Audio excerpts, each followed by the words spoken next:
Salut, c'est Gary, j'espère que tu as la forme. Aujourd'hui, petite vidéo réaction suite à la vidéo que j'ai sortie la semaine dernière sur le CQP IF. Je vais essayer de sortir tout ce qu'il y a dans ma tête pour te faire une vidéo la plus compréhensive possible pour toi. Il y a forcément des bons et mauvais côtés à tout, des avantages et des inconvénients. Et le CQP IF ne déroge pas à cette règle, évidemment.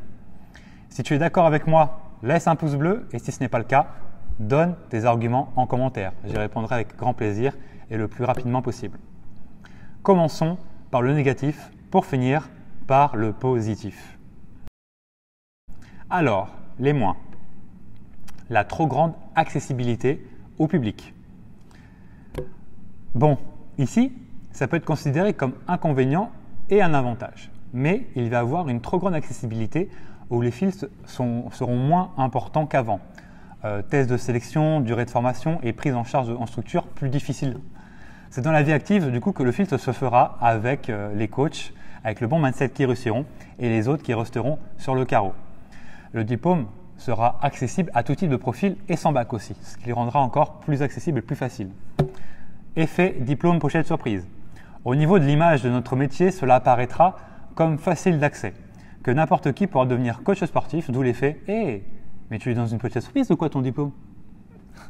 Peut-être qu'aussi les tarifs des coachs seront tirés vers le bas et que la guerre des prix, le prix de la concurrence augmentera. Qui vivra verra, comme on dit, et on sera sûrement obligé de se spécialiser, tous les coachs sont obligés de se spécialiser dans un domaine précis du coaching pour garder un taux horaire intéressant. Plus de coaching sauvage. Toujours niveau accessibilité, il y aura plus de coaching sauvage, car les gens penseront qu'il est facile d'être coach, car il suffit de dire ce qu'il faut faire à son client et ne rien faire de plus. Plus de monde s'improvisera coach. J'espère en tout cas personnellement que les contrôles seront plus forts qu'aujourd'hui au niveau de la jeunesse et des sports, et que ça permettra d'assainir notre milieu où le coaching sauvage est de plus en plus répandu et de plus en plus oppressant pour nous coachs diplômés. Cursus trop court. Bien sûr, en 3 ou 5 mois, on ne peut pas savoir tout ce qui concerne le corps, la physiologie, la psychologie, la sociologie et tout ce qui concerne l'entraînement sportif orienté fitness. Comme pour le permis, ce ne sera pas en l'ayant obtenu que tu seras coaché, mais tu auras bel et bien le droit de coacher et d'approfondir tes connaissances au fur et à mesure de tes propres expériences. Maintenant, les plus. L'accessibilité. La formation se distingue par sa simplicité d'accès, puisqu'elle est courte, reconnue au niveau européen et ouverte à toute personne majeure dont le cœur bat pour le fitness. C'est aussi une force. Maintenant, les passionnés pourront plus facilement accéder à leur rêve de devenir coach sportif. Moins galère pour eux de trouver un patron et du coup des vocations vont se créer. Et parmi ce type de personnes, de super coachs vont naître grâce à ce CQP IF, j'en suis persuadé. La mission du CQP IF, c'est d'être opérationnel rapidement. Avec 150 à 250 heures en entreprise, ce sera le cas. Les portes des studios de coaching, box de crossfit, salles de fitness et même les portes des coachs indés s'ouvriront plus facilement car plus besoin de dépenser autant d'argent que pour le BPGEPS. La suite, le temps fera l'affaire et nous en dira plus. Néanmoins, il favorisera l'insertion professionnelle dans une industrie en pleine croissance en France et dans le reste du monde d'ailleurs. 2 nouvelles matières au top. Il va y avoir du marketing. Les étudiants vont avoir des bases pour vendre leurs services, ce qui n'était pas le cas dans les autres cursus. Toi qui regardes cette vidéo, n'as-tu pas galéré à faire du coaching à tes débuts? Moins de problèmes à venir, et puis surtout l'important, c'est de montrer aux étudiants que le marketing est essentiel pour être un bon professionnel et vivre du coaching sportif.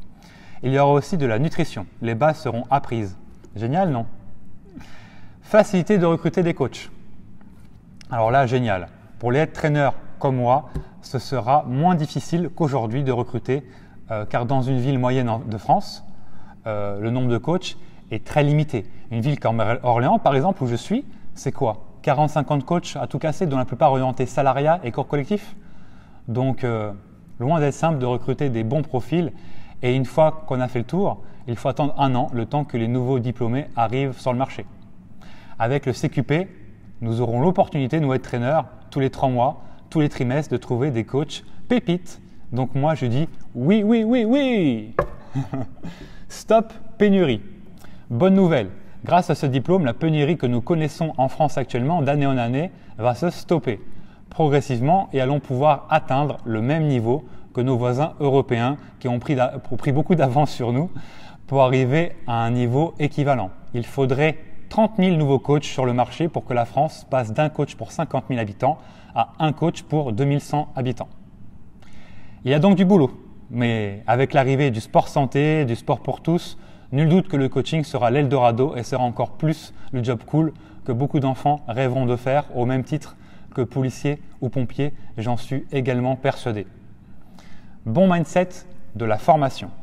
L'idée globale de la formation est de se dire, voilà, maintenant tu es diplômé, tu peux avoir la carte pro, mais tu devras te former tout le long de ta vie, de ta carrière, pour toujours approfondir tes connaissances, alors que dans les autres diplômes, STAPS, BPJEPS et DUST, une fois sorti, avec le max d'infos à retenir, tu n'as pas du tout envie de continuer à te former par la suite. Tu es un peu dégoûté. En même temps, a-t-on vraiment besoin de savoir, de nommer tous les muscles, de savoir des choses bien précises, trop précises pour coacher le type de personnes que les coachs ont en coaching? Penses-tu réellement que pour coacher Mamie Jacqueline ou Tata Vanessa, on a besoin de connaissances hors du commun? Absolument pas. C'est là que le CQPF est intéressant et plus opérationnel. En conclusion, ce sera un très bon diplôme pour faire ses premiers pas dans le monde du coaching et le filtre principal de réussite sera la vie active. La capacité à ces nouveaux coachs de se faire connaître également. En tout cas, ce que je peux te dire, c'est qu'il faudra rester bienveillant envers ces nouveaux étudiants et les pousser à se former tout le long de leur carrière, comme doivent faire chaque personne sortie de BPJEPS ou de STAPS d'ailleurs. Vidéo finish. Merci à toi d'avoir maté mon gars. Je te dis à la prochaine.